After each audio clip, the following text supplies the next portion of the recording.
राज्यात गेल्या अनेक दिवसात काही चांगल्या काही वाईट पण बऱ्याच घटना घडल्या। या घटनांनी महाराष्ट्राचं भविष्य काय असेल याची जणू पावतीच दिली आहे। रोज काहीतरी नवीन आपल्याला पाहायला ऐकायला मिळतं। म्हणतात ना, बाळाचे पाय पाळण्यात दिसतात, असंच काहीसं। आता नाशिक शहरातील घडलेल्या एक आगळ्या वेगळ्या घटनेनं तर मन सुन्नच केलं।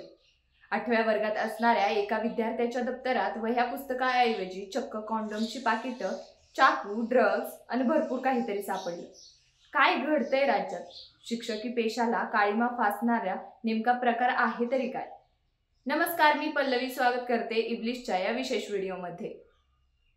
शाळा म्हणजे ज्ञानदानाचं दालन, शाळा म्हणजे आदर्श माणूस घडवण्याचा आणि पिढ्यानपिढ्यांना अज्ञानाच्या दरीतून बाहेर काढण्याची जणू फॅक्टरीज। शाळा म्हणजे आपल्या माणूस असण्याचा आरसाच। शाळा म्हणजे संस्काराची जडणघडण।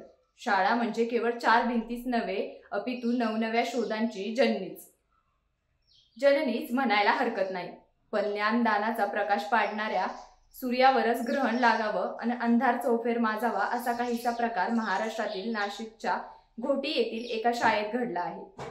शाळेतील एका विद्यार्थ्याच्या दप्तरात वह्या पुस्तकांऐवजी भलत्याच गोष्टी सापडल्या आणि पालक, शिक्षक आणि प्रशासनालाही चक्रावून सोडणाऱ्या प्रकारानं वेगळीच खळबळ माजवली आहे।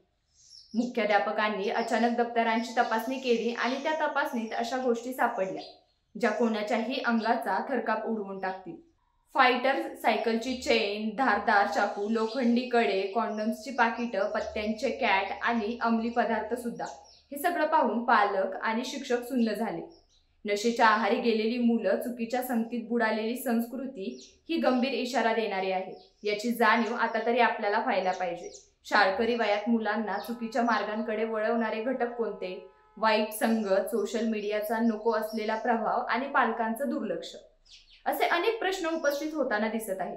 दरम्यान या घटनेची माहिती स्थानिक पोलिसांना देण्यात आली असून विद्यार्थ्यांच्या सुरक्षिततेसाठीच नाही तर त्यांना योग्य अयोग्य यांचं मार्गदर्शन व्हावं यासाठी आत्ताच कठोर पावलं उचलण्याची गरज आहे।